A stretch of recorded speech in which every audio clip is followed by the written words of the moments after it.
You're listening to All Things 3D, where we talk about the world of fabricating, designing, and capturing in the third dimension.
Morning, everybody. Hi, this is Mike Balzer, and this is 3D in Review for 9/30/2017. And what you just saw was the opening video for GoPro's new product that you can pre-order now called the Fusion.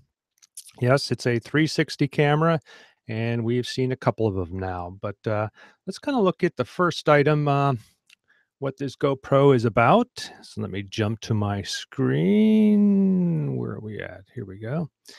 Essentially, it is a 5.2K 360 camera. That makes a lot of sense. What is not known, even on their website, is what is the size of the sensor. 5.2 means about what?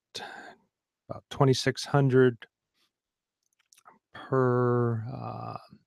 What do you want to call it? I think it's 2600 by 2600 per camera. Remember, with a full 360, there is a camera in front as well as a camera in the rear of the unit itself, even though they don't show that here. What is a little odd, and this is kind of funny, if you take a look at this and then compare it to this camera here, they do look a little different. So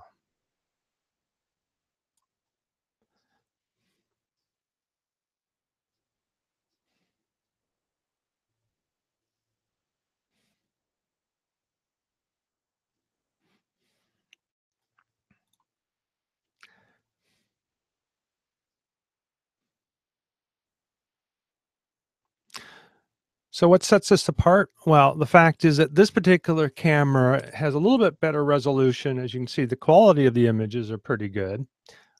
This, oops, stop now.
Okay, well, we've seen enough. Essentially, it's like Mini 360. It has stabilization built into it. Quality resolution's a little bit higher. It's fairly compact, and they're indicating that it's not a AVR. Yeah, and this is kind of interesting. They call it over capture. Yeah, and a lot of cameras are doing this over capture capability.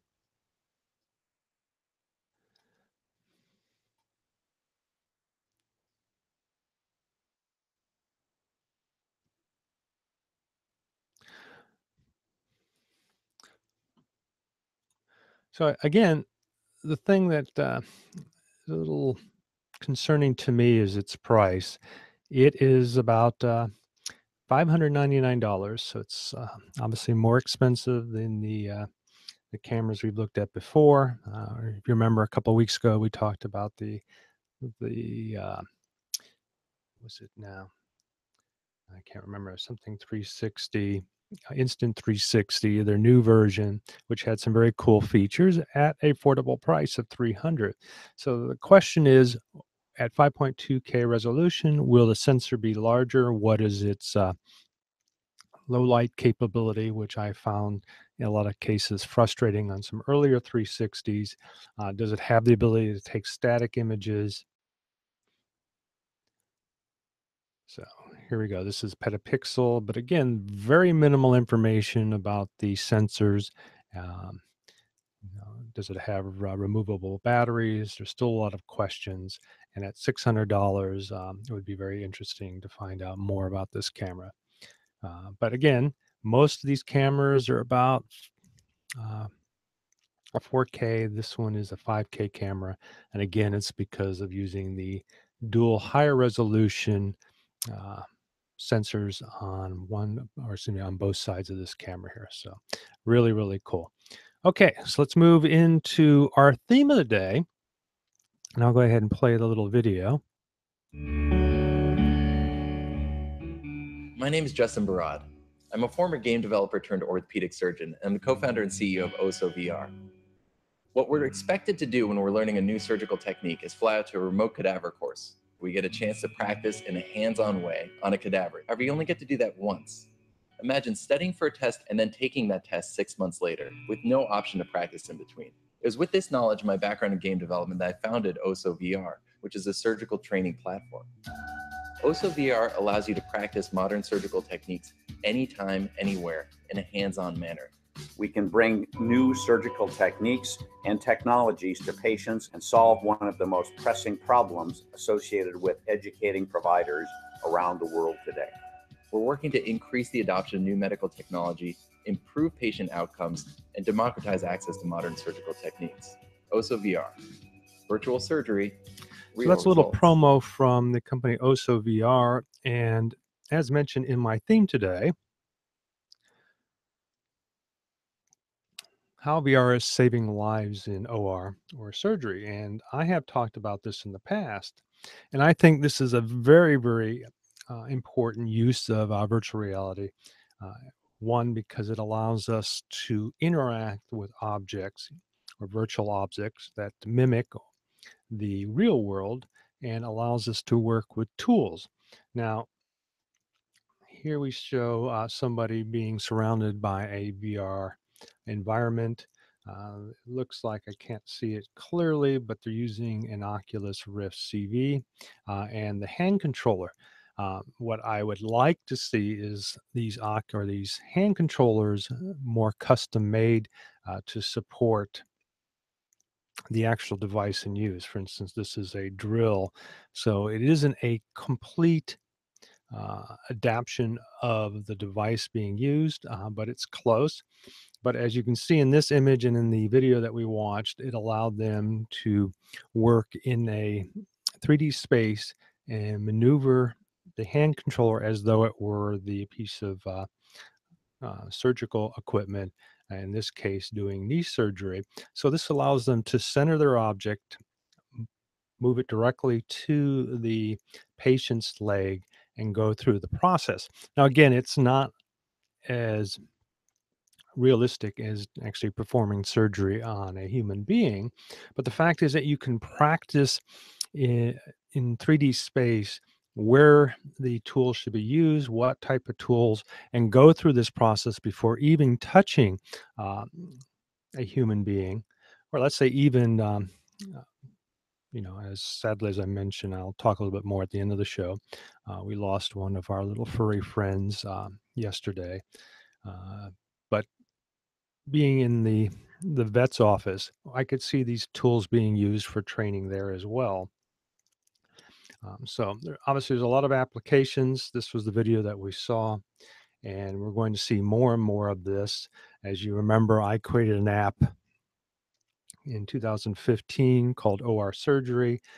that allowed an individual to walk around and listen to each of the surgical staff and their positions. So to give them some credit. Now, remember, this is back when really the ability for room, um, what do you want to call it? Mobility really didn't exist. And this was done on a mobile device thanks to a occipital and their structure sensor. I do plan to port this over to the mixed reality headset and the new Daydream headset coming out. So there's a lot of uses for this. I'm really excited about it. In fact, some of these objects that they're showing in here look very similar to some of the things that I've worked on. And, here they're using some form of live capture while they're working in the VR environment. And here he's actually looking at a VR representation of an image as he's actually using, appears to be some type of laparoscopic drill system. Again, great for training, very important to get most of the process done, which means hand-to-eye coordination. And I think this would be an excellent too, and I think it's translating pretty well. The article will be in the show notes. This was at Forbes magazine. All right, let's move on. We talked about the GoPro already, coming out soon, but let's look directly at this nice, cool little article from 3dyears.org. This is a 3D printed cafe by MX3D. And here we go. So literally a lot of the structure itself was 3D fabricated. So a company, a South Florida architecture firm who designed the structure, and Amsterdam-based design from MX3D took care of the 3D printing. So as you can see there, it, like many 3D designs, is more of a lattice structure that is extruded and then laid out. And as you can see here, and then in the process of actually putting it together. Now, what is not known, or is it known, what materials were used? I'm assuming, since he is using a welding tool here, that this was made out of some form of metal. But here's the final product. So who knows, maybe the next time you go to Starbucks, it might be 3D fabricated. So there's actually a couple of articles. I chose the one from 3dyears.org, and then there's actually some links out there that you can go to see more information on it if you're interested in doing anything like this. All right, let's move on to the next item, and 3D in medicine. Even though our main theme was about using VR for surgery, I thought this was very interesting. Let's see, this jump down. Remember these, the Listerine Cool Mint Packs? They came out, what, 10, 15 years ago? Well, using the same process and a new, what do you want to call it, material fusion process, they can use these kind of melting I'm going to call it films, place it on your tongue and get the right amount of doses. But more importantly, by using these 3D printable meds, and let's kind of look at this video.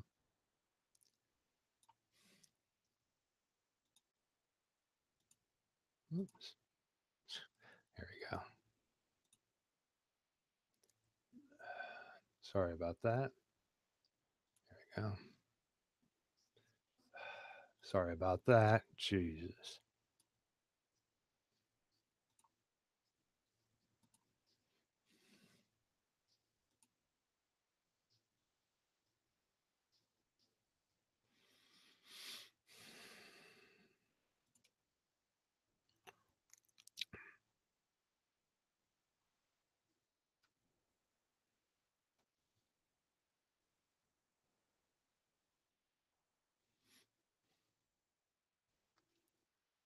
So as mentioned, the medicines are vaporized, and then using a nozzle very similar to FDM, they imprint it on this film.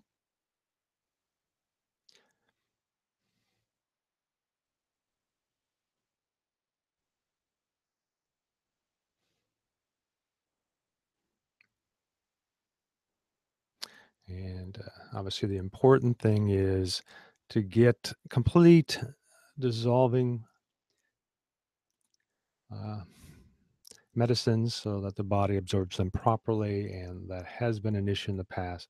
So using, again, 3D fabrication techniques, we're looking at providing something as easy as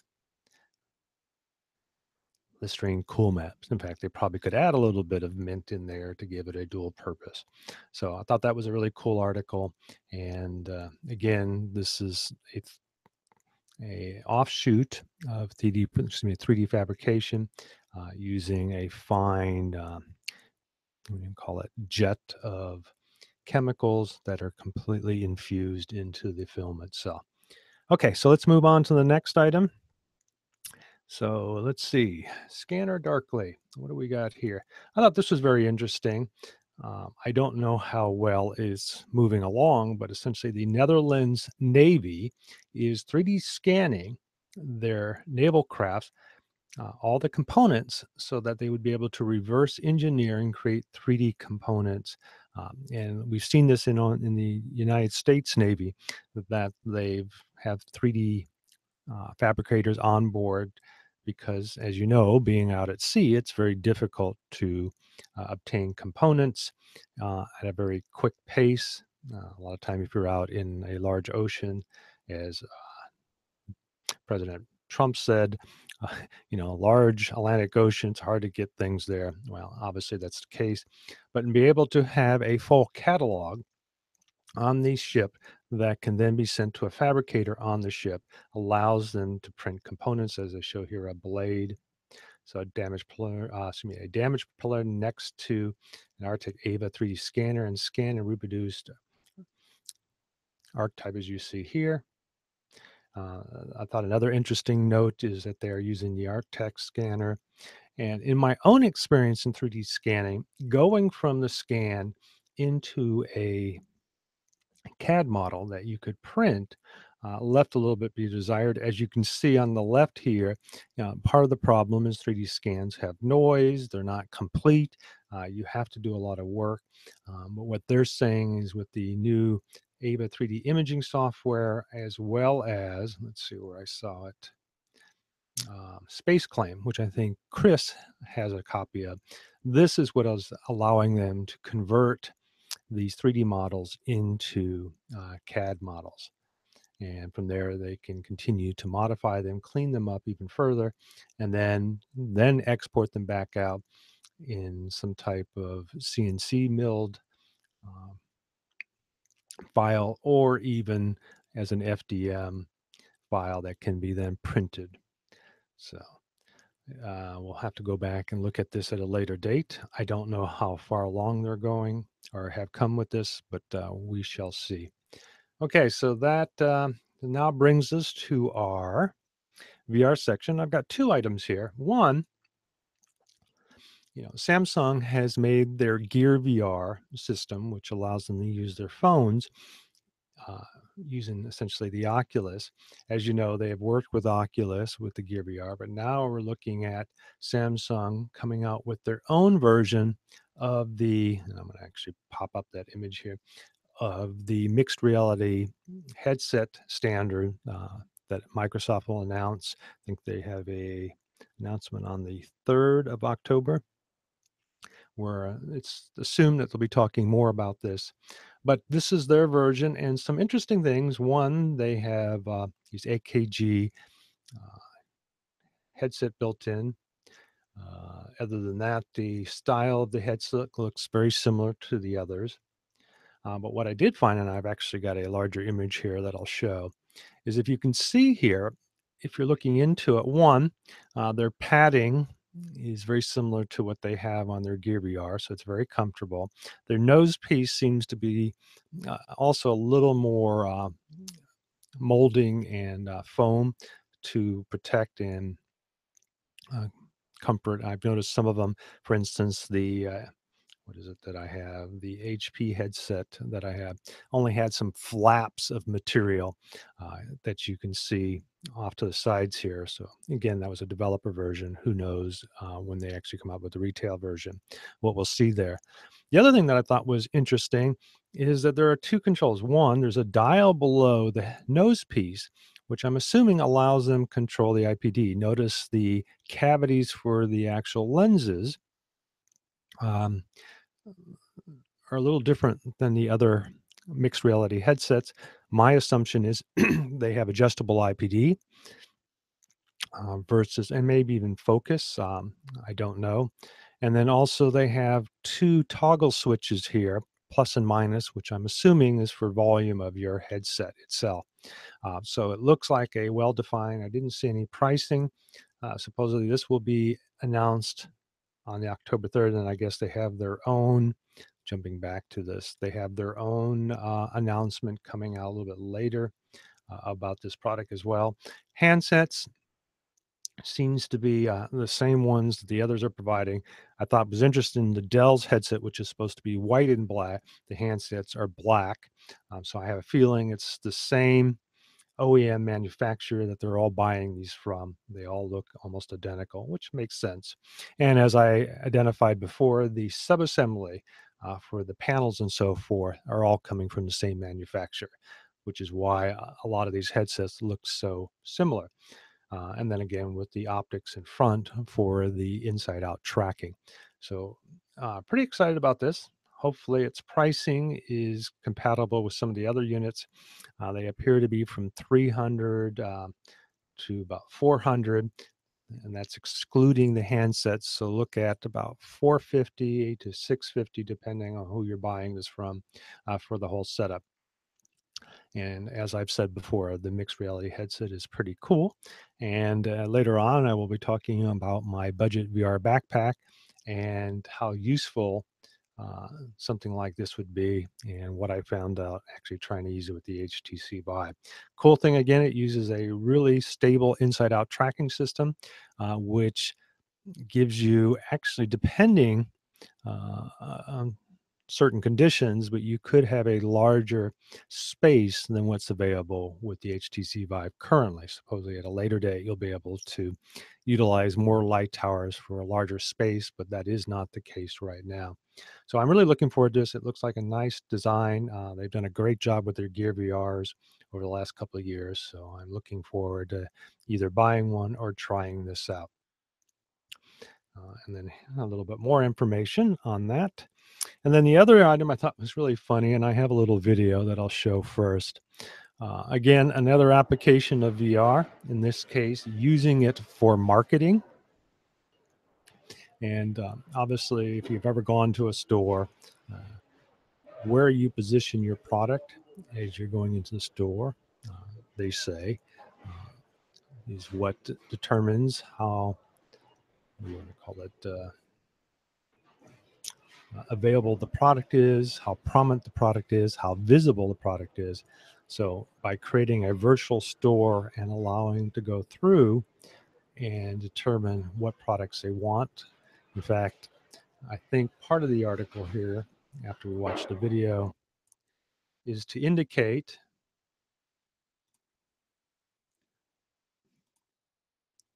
that you could take customers without actually having to build a store by just pushing virtually their cart through the store and looking at the shelves, what draws their interest. You can record this, show how long they linger on an object. So, as I said, the research conducts behavioral and research for brands. Earlier this year, it undertook a pilot project for several brands to build some grocery aisles that resembled the typical Walmart. And so here's the case. Obviously, M&M is shown prominently here. But the other thing is, and it wasn't a very long video. The what they call the end caps of each aisle are very important in what products, and some of these companies pay good money to ensure that they have their products at the end cap. So doing this, duplicating this in VR, and having research customers try this out, I think, is an effective use without having to physically build an entire environment for this. So interesting. I'll have to see how well this will work out, but I would think that it would be very useful. Okay, so let's move on into rummaging in the tech closet. And let's see, do I have anything? So first thing, if you are into VR but you enjoy using your Macintosh, there's been some problems with this. And I'm going to go out to a site called Tony Mac x86. And if you're not familiar with Tony Mac started this website, gosh, 10 years ago. It's been some time now. And his whole purpose was to be able to create software that allowed you to load the Mac OS onto Windows hardware. And this came about when Apple decided to go to the Intel processor. And with that, obviously the chipset. So it was very easy, since they were already being used in Windows machine, to migrate over. Well, I shouldn't say easy, it was difficult. But now Tony Mac has made the process very, very easy. And they have great installation guides. They have a great forum, as well as other guides, plus buyer's guides. So if you have not purchased a PC and you plan to build one yourself, they go through and identify what parts have shown the best compatibility, depending on, let's say, if you wanted to make a mini ITX, micro ATX, ATX. It tells you the boards, CPUs, and actually it goes down to even the monitor, what would be more suitable. I have found, after building several of these, that it's gotten easier and easier, but gigabyte motherboards seem to be the most customizable as far as working in a Mac OS. But there are other boards. People have got this to work on Asus. I found that the Intel NUCs were very easy to set up. And as mentioned in another story, I created what I called they have the, Apple has their, what do they call it? No, I've already found their mini Macs. I don't know. So I called mine the Micro Macs, brought it to one of the developers meetings that I went to back in San Luis Obispo. And some people actually believed it, other than they thought it was a little ugly looking, but put an Apple logo on it and had some people believing that it was a prototype. Clearly it wasn't. It was a Hackintosh. So why am I bringing this up? Well, as you know, Apple announced that they will be using Steam VR, or supporting Steam VR, and both Unreal as well as the Unity engine now support the ability to use the HTC Vive with their system. And currently, as you know, Mac OS 11, is it 11 now, is available, or 10.11, or High Sierra, and it's easy to download if you already have a Mac. If you are planning to build a Hackintosh, and again, I'm going to emphasize something. If you're planning to do this, you cannot just download the Mac OS. It's illegal. However, and plus there's a shady area there, even if you own a Mac. So let's say you buy a Mac Mini, one of the lower version, like I've got one that's in 2012, so it's already 5 years old. It's underperforming. It was even underperforming when it first came out because it only uses integrated graphics, and it also uses a mobile what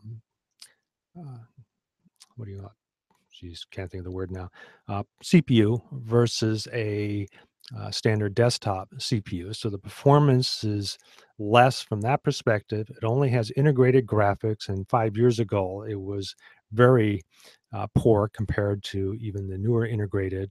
As mentioned, the Iris 620 is okay. It's about as great as some of the new mobile phones out there.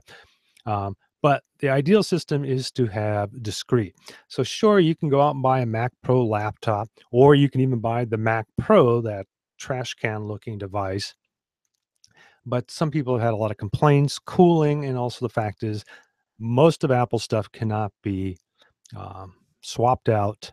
You can't put a different discrete graphics card in their newer models. And as you can see here, their old aluminum cased version had this capability. A lot of people are hoping, but after they announced the iPhones, they're concerned that there may not be any announcements.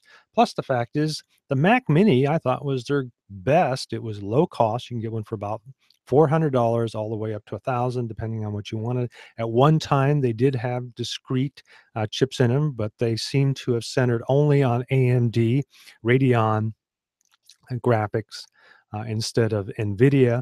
So what's cool about creating your own Hackintosh is by doing so, let me jump back to home.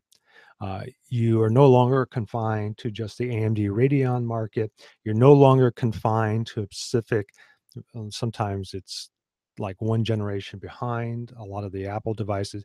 In fact, somebody's already set this up to work under KB or Kaby Lake chips. And then, as you know, we have Coffee Lake coming out with some advantages. So this will be looked at as well, and some of the new motherboards. So some people have already done this.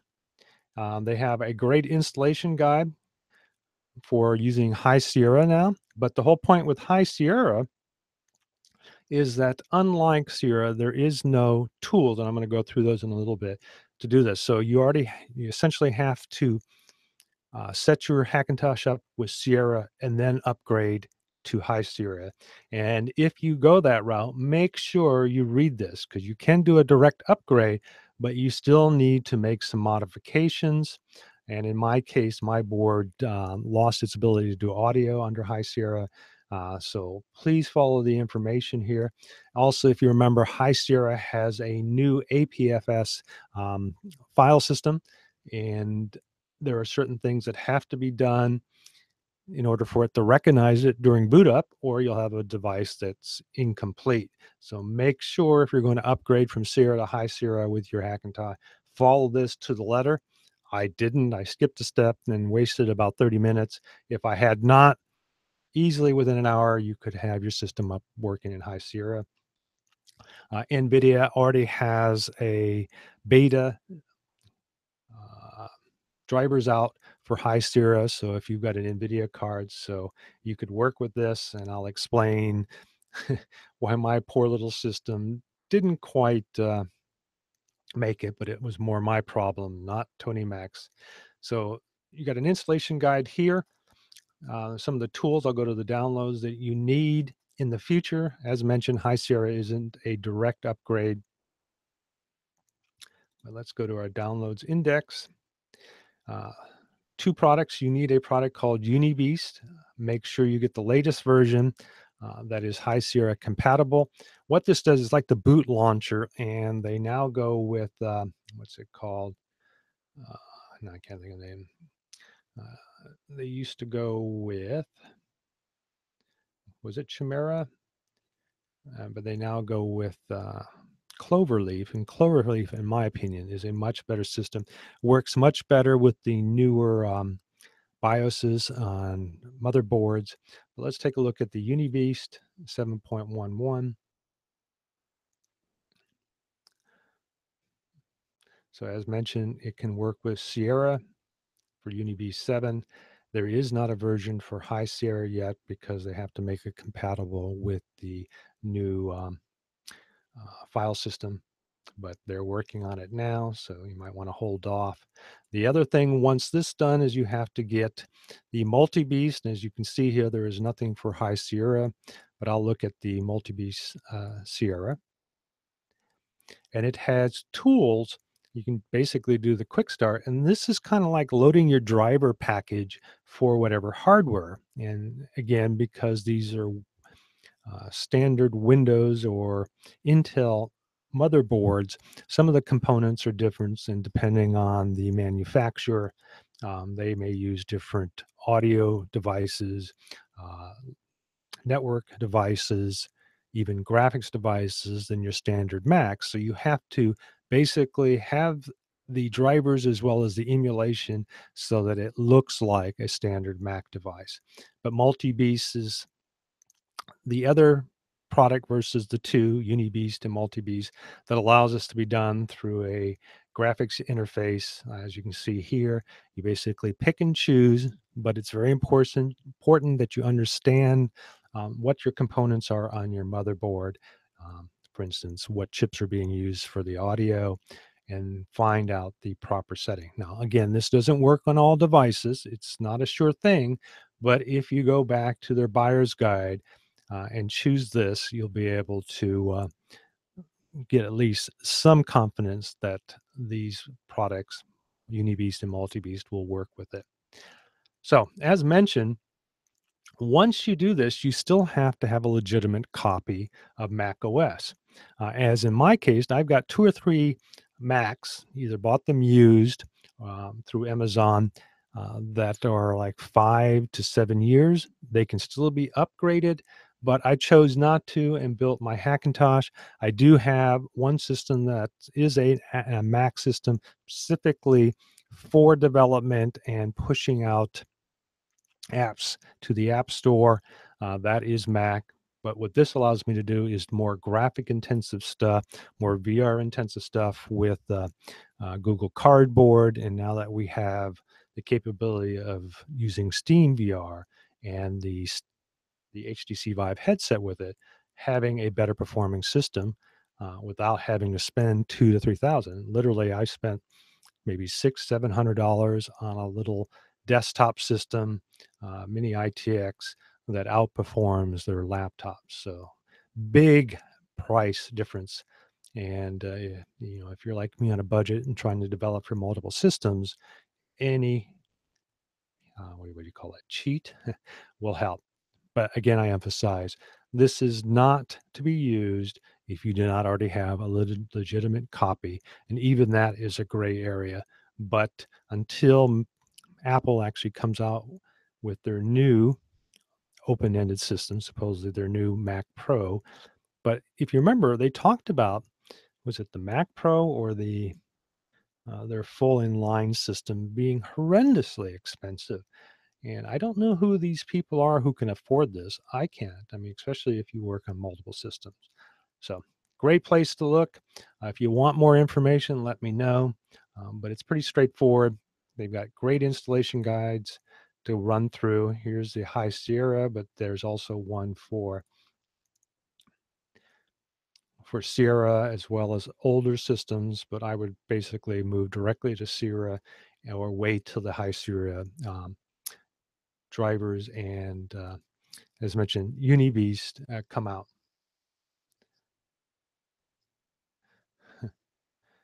Okay, so let's go on to the next item. And that is a little demo of arkIT. I have done the port from CoreIT and now have come out with the version for iOS. And so without further ado, let me find my little screen. There it is. Jump it up, and I guess you can probably figure out which icon is the icon. So here we go. Ready? If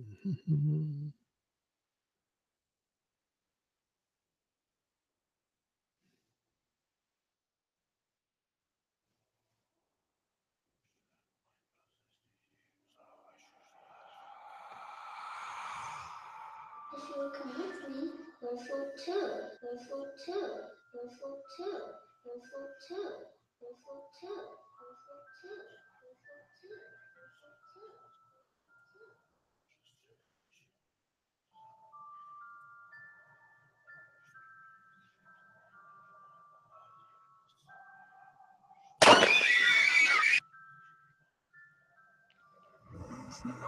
two. Do you want a balloon?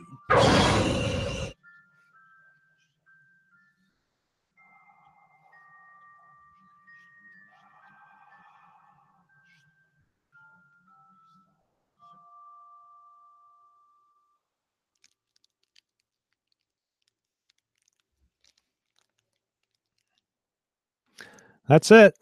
Yeah, I know you're going, woo, underwhelming.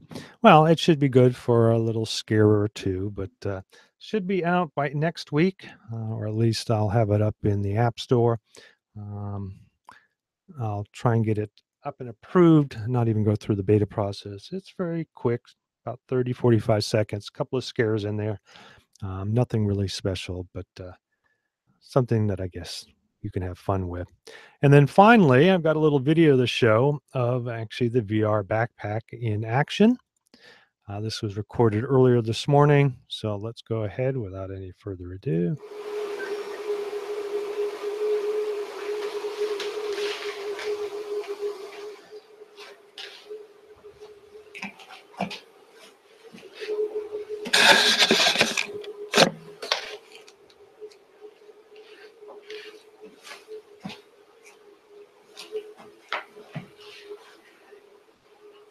Hey, good morning, everybody. Hi, this is Mike Balzer, and as you can see here, I finally have almost up and running my budget VR headset. It's a little low tech. I essentially just have a large uh, flat screen that's showing the mirrored output of the HTC Vive. I'm in the Steam VR room right now. Have only one handset. But the whole point is, as you can see behind me, I have it strapped to my back finally. And yeah, it's working pretty good. I have noticed that the plexiglass exterior cover, as you can see here, does not have the proper ventilation around the CPU. I can smell a little bit of the heat from the unit itself. But the fact is that I've been up and running for about 30 minutes now, again on this about 70 watts per hour battery, about 78 with a 160. I expect about maybe an hour, hour and a half worth of activity. But we'll talk a little bit more about that later.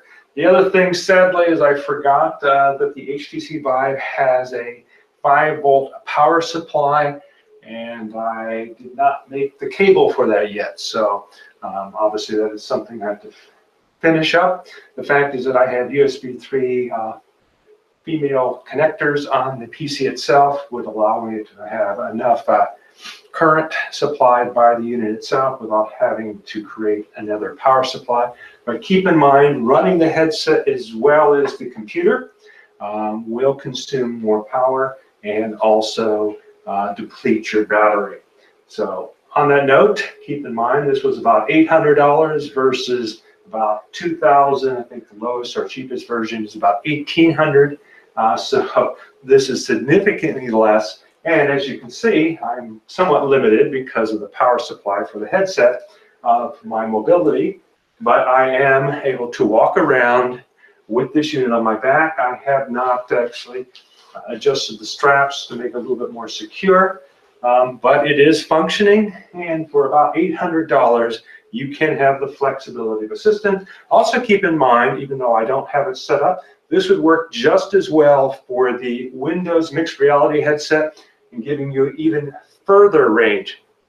Why would you go this route versus my mobile Nook unit that I created for this, for the mixed reality? Because I have a discrete GPU in here. If you remember, it was a GTX 1050, and that gave me a little more flexibility.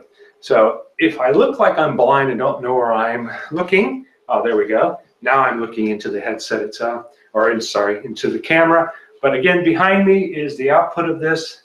As you can see, it does track.